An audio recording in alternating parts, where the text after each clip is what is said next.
aniga fanka ay tinkiya soo bilaabay waayahayga fanka aan ku soo bilaabana way aad u fiican ahaayeen waan gartay markaagii kuugu horeysay ma waxaad daneyn jirtay fanka oo waad jeclayd oo hobbigaaga ayuu ahaa inaad ku soo biirto mise waa wuxuun mar dambe kugu dhashay markiibana aad soo gashay fanka waa wax hobbigayga uu ahaa oo ilaa yaraantaydii aan ku fikirahay inaan noqdo malyuunay marka maxaad kaloo jeceshahay in aad samayso marka fanka laga soo tago ama aad jeceshahay inaad bulshada ku soo biiriso wallaahi abba aniga waxaan jeclahay inaan qof ganacsata iska noqdo qof ganacsatay oo nolosheeda hormarisa inaan noqdaan jeclahay insha Allah fankana insha Allah hadii aan ganacsi aan bilaabo aan ku sii jiri doonin marka waxaad barajaynaysaa muddada soo socota ama waqtiyada soo socda ama sanadaha soo socdaba in aad fanku iska faarujiso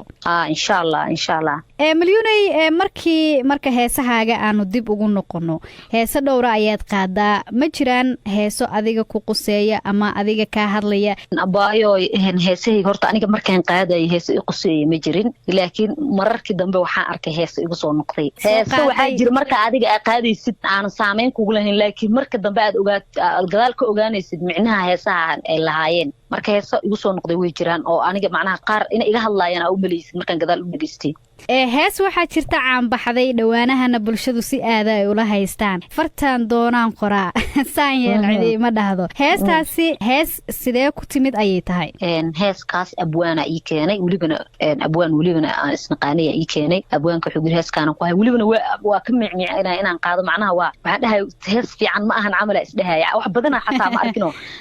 intii kaala codka ku shub kaala heeska waa diyaar inta leegu dhahay aan dhahaa bari imaanay dhahay way suurta gashay maalinka dambe in heeska cod ku shoo laakiin hees wax ku timaaday ma ahan waa hees aniga nasiibkayga igu soo aadiyay dad badan ayaa aaminsan ama kugu soo gediyay heestaasi in adigaba ay ka hadlayso ama adiga lagu sameeyay arrintaasi maxaad ka leedahay maya abaayo aniga ma la ii sameyn anigana igama hadlayso nasiibkayga bas ay igu soo aadiyay abwaanka iska leh aa ila jeclaaday heeskan waayahay fanka markii ay noqoto adigu fanaanadee ayaad jeclayd xilligaad fanka kusoo biiraysay oo aad islahayd alla ilahe fanaanadaasi heerka ay fanka ka gaartay ama sida ay u heestoo kale haddaad u heesi lahayd way fiicnaan lahayd hoodan cabdiraxmaan haye fanaaniintii horena aniga beema sheegay fanaaniintii hore waa jeclaa sida qadar daahir laakiin fanaanada aniga macnaha sanadadii ugu dambeysay fanaanada aan dhahay ii sheeg fanaanada camal goorma noqonaysa ayada camal goorma u heesi doonta heerka fanka ka gaartay goorma ka gaari doonta hoodan cabdiraxmaan ka jirto marka heesahaaga mid kamida bal codkaaga adigoo qacinaga siinaya mayna maqashiin kartaa hees ma iga dalbanaysaa sanad ka qaad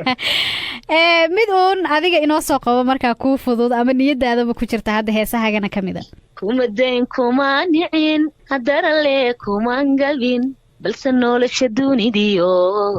xiliyadan isdoorshaa teena kala diray nafxasuus dhawaadkii 10 daqiiqa kama tegin sidii bay u dayaysaa doodaheeni barigii iyo dooqsinaantii maruna aan dawoobe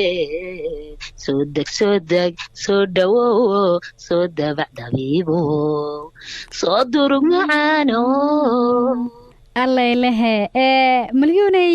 heesaha adigu aad qaado ee dhowrka ah waxaad sheegtay ilaa iyo hadda hees adigu abwaan aad ka dalbato aad tiri aniga i qusaysaaya ii samee inaysan jirin balse adigu teebaad ugu jeceshahay ama kuugu saameyn badan heesta aniga hadda iigu saameynta badan waa heeska hadda kuu qaaday waa heeskaas haysay uu jeclaaday malyuun su-aal kale aan ka dabageeye fanka markii ay noqoto adigu ma jeclaan lahayd qofka lamaanahaaga ah ee nolosha kugu wehelinaya inuu isaguna ahaado qof fanka kugu weheliyo oo isku mihnad aad tihiin wallaahi maya been sheegay ma jeclaan lahayd waayo haddii ay noqoto inuu asaga xataa uu fanaan yahay aniga waxaan jeclaan lahaa anuu fanaanada inaan iskaga baxo